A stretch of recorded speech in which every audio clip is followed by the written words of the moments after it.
దివ్యవాణి TV ప్రేక్షకులందరికీ శుభోదయం. యేసుక్రీస్తు పరిశుద్ధ నామంలో ప్రియులారా, మీ అందరికీ స్వాగతం, సుస్వాగతం.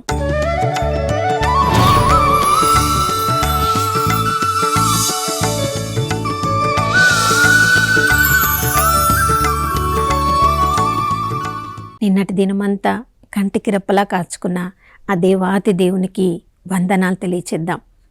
దేవుని ప్రేమ తరిగిపోలేదు, ఆయన కరుణ సమసిపోలేదు. ప్రతి ఉదయము ఆ ప్రభుని ఎవరెవరు వెతుకుతూ ఉన్నారో వారందరిపై నూతనంగా తన ప్రేమను, కరుణను, కటాక్షాన్ని కుమ్మరిస్తానని వాగ్దానం చేసిన దేవుడు నమ్మదగినవాడు, విశ్వసనీయుడు అని విలాపగీతములు 3వ అధ్యాయము 22, 23 వచనాల్లో మనం చదువుతున్నాం. ప్రియులారా, ఆ వాగ్దానాన్ని మనం అందరం నమ్ముతున్నాం కాబట్టి విశ్వసనీయుడైన దేవుడు, నమ్మదగిన దేవుడు ఈరోజు మన జీవితానికి అవసరమైన దేవుని నూతన ప్రేమతో, కరుణతో మనందరినీ నింపి ఉన్నారు. ఆ విశ్వాసంలో ఈరోజంతా ఆనందంగా జీవించుదాం. నా ప్రియ సహోదర, సహోదరి, మనం అందరము జ్ఞానస్నానం పొందినప్పుడు దేవుని యొక్క ఆత్మను మనం స్వీకరించి ఉన్నాం. మన ఆత్మలో పరిశుద్ధాత్మ దేవుడు నివసిస్తూ ఉన్నారు. కానీ దానికి రుజువులుగా మన జీవితంలో అవి మనం కనిపెట్టగలగాలి. ఆ పరిశుద్ధాత్మ దేవుడు మన జీవితంలో చేస్తున్న కార్యాలను మనం ఇతరులకు చూపించగలగాలి. ఎందుకంటే యేసు ప్రభుల వారే చెప్పారు, యోహాను సువార్త 14వ అధ్యాయం 12వ వచనంలో, నన్ను విశ్వసించు వారు, నా ఆత్మను కలిగిన వారు నేను చేయు క్రియలను చేయుదురు, నేను చేసిన దానికంటే ఇంకా గొప్ప క్రియలను కూడా వారు చేయుదురు. ప్రియులారా, మన ఆత్మలో యేసు ప్రభు యొక్క పరిశుద్ధ ఆత్మను మనం కలిగి ఉన్నాము అనడానికి మన అలవాట్లను చూసినప్పుడు నిజంగా మన జీవితము ఆత్మచే నడిపింపబడుతుందా అని ప్రతిరోజు మనల్ని మనం పరీక్షించుకోవాలి. తద్వారా మనం ఆత్మచే నడిపింపబడితే మన జీవితము ఎంతోమందికి మాదిరికరంగా ఉంటుంది, ఎంతోమందిని దేవుని వైపుకి ఆకర్షిస్తుంది.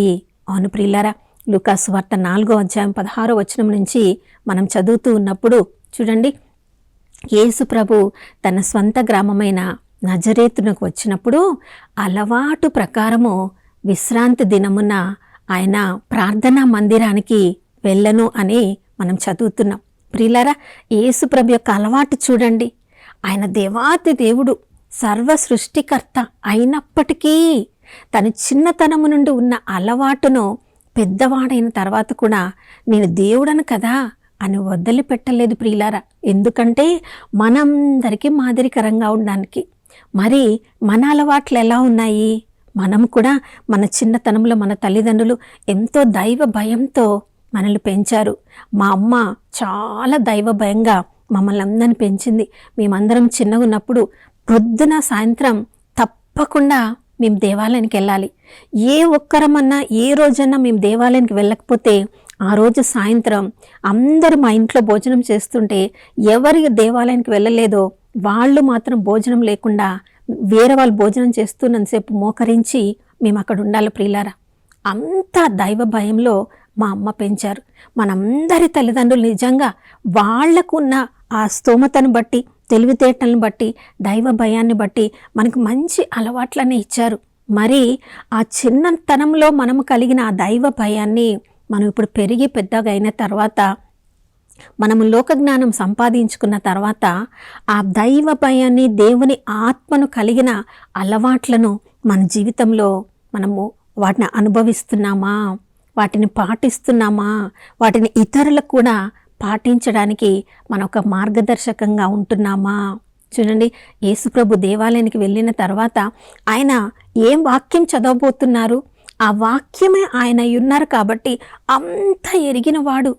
అయినప్పటికీ కూడా వాళ్ళ ఆచారాలను, పద్ధతులను పాటిస్తూ, మనమైతే ప్రతి ఆదివారం 3 పట్టణాలు మనకు చదవబడతాయి.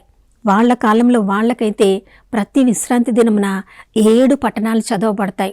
మొదటి పట్టణం యాజకుడు చదువుతారు, రెండో పట్టణం లేవీయుడు చదువుతాడు, మిగతా 5 పట్టణాలు ఇశ్రాయేలులో ఎవరైనా ఒకరు చదువుతారా? 5 పట్టణాలు. చూడండి, యేసు ప్రభువు ప్రధాన యాజకుడు అయినప్పటికీ కూడా ఆ కాలంలో ఆ సమయంలో ఉన్న యాజకుడికి ఆయన గౌరవాన్ని ఇచ్చారు. ఆ యాజకుడు చదవలసిన దాన్ని ఆయన్నే చదవనిచ్చారు.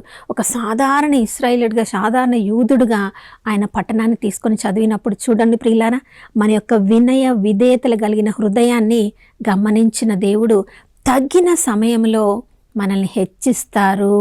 ఆయన లేచి నిలబడినప్పుడు ఆయన చేతికి యెషయా గ్రంథ పట్టణము ఇవ్వబడింది. ఆ యెషయా గ్రంథాన్ని ఆయన తెరిచినప్పుడు చూడండి, పరలోకపు తండ్రి సరి అయిన పట్టణాన్ని యేసు ప్రభు తెరిచి చదివేలా చేశారు. యెషయా గ్రంథం 61వ అధ్యాయంలో దేవుని కృప ఎంతగా యేసు ప్రభు ద్వారా అక్కడ వారందరికీ ప్రచురం చేయబడాలో, ఎందుకు యేసు ప్రభు ఈ లోకంలోనికి వచ్చారో, ఎందుకు మనం అందరం కూడా దేవుని ఆత్మను కలిగి ఉన్నామో ఆ పట్టణం ద్వారా మనకు నేర్పిస్తున్నారు. లూకాసు వార్త 4వ అధ్యాయం 18వ వచనం నుంచి మనం చదువుతున్నాం. ప్రభువు ఆత్మ, దేవుని ఆత్మ నా మీద ఉన్నది, ఎందుకంటే నేను అందరికీ సువార్తను బోధించడానికి. ప్రియులారా, మనందరి పిలుపు కూడా ఎవరెవరైతే జ్ఞానస్నానం పొందారో, ఎవరెవరైతే యేసు ప్రభు దేవుని కుమారుడు అని విశ్వసిస్తున్నారో వారందరి మొట్టమొదటి వాళ్ళ బాధ్యత సువార్తను బోధించడం. ప్రియులారా, మనం అందరం బైబిల్ పట్టుకొని మనం అందరం సువార్త సేవ చేయడానికి వెళ్ళలేకపోవచ్చు. మనకి తగిన బాధ్యతలు, మనం చేసుకోవాల్సిన ఉద్యోగాలు మనకు ఉన్నాయి. కానీ మన జీవితమే ఒక సువార్త కావాలి ప్రియులారా. అవును ప్రియులారా, మన మాటల్ని గమనించినప్పుడు, మన క్రియల్ని గమనించినప్పుడు, మన చుట్టూ వాళ్ళు మనం ఉద్యోగం చేస్తున్న సమయంలో వాక్యాను అనుసారంగా మనం జీవిస్తూ ఉన్నప్పుడు యేసు ప్రభు యొక్క ప్రేమను మన మాటల్లో, క్రియల్లో మనము వారికి చూపించవచ్చు. ఆ విధంగా మనం సువార్త చేయాలి. చూడండి, ఇంకా యేసు ప్రభు ఎందుకు వచ్చారు? గ్రుడ్డి వారికి చూపును కలిగించడానికి. ప్రియులారా, ఈ లోకంలో మామూలుగా భౌతిక కన్నులతో అందరూ చూడగలుగుతున్నారు, కానీ ఆత్మీయ అంధత్వంలో ఎంతోమంది జీవిస్తున్నారు. యేసు ప్రభు నిజమైన దేవుడు అని తెలిసినప్పటికీ కూడా దాన్ని అంగీకరించలేని ఆధ్యాత్మిక అంధకారంలో ఎంతోమంది జీవిస్తున్నారు. విశ్వాసులు కూడా, యేసు ప్రభుని విశ్వసించిన వాళ్ళు ఎన్నెన్నో గొప్ప కార్యాలు చేయగలరు, కానీ ఆ విశ్వాసము లేకుండా ఆత్మీయ అంధకారంలో మనం కూడా ఎంతోమంది జీవిస్తున్నామేమో. చూడండి, మార్కు సువార్త 16వ అధ్యాయం చివరిలో మనం చదువుతున్నాం, ఎవరెవరైతే యేసు ప్రభుని విశ్వసిస్తారో వాళ్ళు దయ్యములను వెళ్ళగొట్టెదరు, వాళ్ళు పాములను ఎత్తి పట్టుకునేదెదరు, ప్రాణాపాయమైంది ఏది త్రాగినా కూడా వాళ్ళకి ఏ హాని కూడా జరగదు. వాళ్ళు అనారోగ్యవంతుల మీద చేతులు పెట్టి ప్రార్థన చేసినప్పుడు వాళ్ళు ఆరోగ్యవంతులగుదురు. స్వస్థత వరము మన చేతిలో ఉంది ప్రియులారా. మనం అనారోగ్యంతో ఉన్నప్పుడు, మన కుటుంబ సభ్యులు అనారోగ్యంతో ఉన్నప్పుడు, మన చుట్టూ వాళ్ళు ఎవరైనా అనారోగ్యంతో ఉన్నప్పుడు విశ్వాసముతో మనం ప్రార్థన చేసినప్పుడు ఆ విశ్వాసానికి మెచ్చిన దేవుడు తప్పకుండా వాళ్ళకు ఆరోగ్యాన్ని ప్రసాదిస్తారు. ఎన్నిసార్లు ఇవన్నీ దేవుని ఆత్మను మనం కలిగి ఉన్నప్పుడు ఇవన్నీ మనం చెయ్యగలము విశ్వాసము ద్వారా అని నిజంగా మనం గుర్తుంచుకోగలుగుతున్నామా? ఆ విధంగా ప్రార్థన చేయగలుగుతున్నామా? దేవుని ఆత్మ ద్వారా ఎన్నో కార్యాలు మన ద్వారా చేయాలని ఆశపడుతున్నా ఆ దేవాతి దేవుడికి మనం అందుబాటులో ఉండగలుగుతున్నామా? ప్రియులారా, ప్రభు హితమైన సంవత్సరాన్ని బోధించడానికి ప్రభు ఆత్మ మనలో ఉన్నారు. ఈ లోకంలో అందరూ కూడా బంధింపబడిన వాళ్ళే. ఏదో ఒక రకమైన ఆలోచనలో బంధింపు కావచ్చు, క్రియలలో బంధింపబడి ఉన్నవారు కావచ్చు, మన్నించలేకుండా బంధింపబడి ఉన్నవారు కావచ్చు, ఇతరుల యొక్క మంచిని కోరలేక రకరకాల బంధనాలలో, వ్యసనాలలో బంధింపబడిన వారికి విడుదలను కలిగించడానికి దేవుని ఆత్మ మనలో పనిచేస్తూ ఉన్నారు. 147వ కీర్తన 3వ వచనంలో మనం చదువుతున్నాం, బాధపడుతూ వేదన పడుతూ ఉన్న వారి యొక్క గాయములకు కట్టు కట్టడానికి మనలో ఉన్న దేవుని ఆత్మ పని చేయాలి. ప్రియులారా, దేవుని ఆత్మతో మనం నడిపింపబడుతున్నప్పుడు ఎవరైనా మనల్ని కృంగుదల చేయాలని, మనల్ని తృణీకరించాలని, మనం చేసే కార్యాలు మంచివి కాదని, ఒకవేళ మనల్ని ఎంత హింసల పాలు చేసినా కూడా దేవుని ఆత్మతో మనం నడిపింపబడుతూ ఉన్నప్పుడు దేవుని చిత్తంలోనే మనము ముందుకు కొనసాగింపబడిపోతాం. ఎవరు ఈ లోక ఆకర్షణలకి మనల్ని ఆకర్షించాలని చూసినా కూడా వాటిని మనం పట్టించుకోకుండా ప్రతి క్షణము దేవుని ఆత్మతో మనం నడిపింపబడుతున్నప్పుడు దేవుని చిత్తంలోనే కొనసాగాలని ఆశపడతాం. అందుకని చూడండి, యేసు ప్రభువు తన సిలువని ఎత్తుకొని ఉన్నప్పుడు ఆ సిలువ మరణం తర్వాత తను పొందబోయే ఆ యొక్క గొప్ప బహుమానాన్ని తన కనుల ఎదుర పెట్టుకున్నప్పుడు ప్రియులారా, సిలువను ఆయన ఎంతో సంతోషంగా ఎత్తుకున్నారు. ఆ సిలువ భారాన్ని వదిలివేసి వెనుదిరిగి వెళ్ళిపోలేదు. ప్రియులారా, ఆత్మతో మనం నడిపింపబడుతున్నప్పుడు మనం చేసే సేవ కొన్నిసార్లు చాలా కష్టంగా ఉండవచ్చు. అందరూ మనల్ని హేళన చేసేది విధంగా కూడా ఉండవచ్చు. కొన్నిసార్లు మనం చేయవలసిన పని చాలా కష్టంగా, మనకి గాయములను కూడా మరణింపవలసిన పరిస్థితి కూడా ఉండవచ్చు. యేసుప్రభు సిలువలో మరణించడానికి సిద్ధపడ్డారు. ఎందుకంటే ఆత్మచే నడిపింపబడ్డారు. నా ప్రియ సహోదర సహోదరి, ఈరోజు నీ కుటుంబమే నీకు చాలా కష్టంగా ఉండవచ్చు. నీ కుటుంబ సభ్యులను భరించడమే చాలా కష్టంగా ఉండవచ్చు.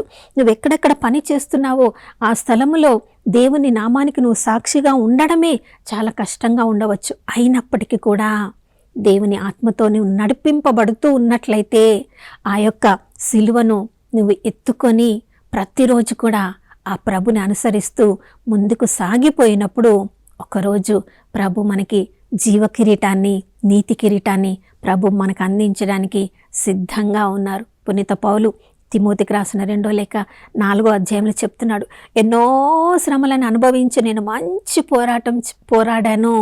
ఇక నా యొక్క అంతిమ గడియ చాలా దగ్గరలో ఉందని నాకు తెలుస్తుంది. కానీ నాకు దేవుడు నీతి కిరీటాన్ని అనుగ్రహించబోతున్నారని కూడా నా ఆత్మ దేవుడు నాకు చెప్తూ ఉన్నాడని. ప్రియులారా, ఎంత గొప్ప ధన్యత!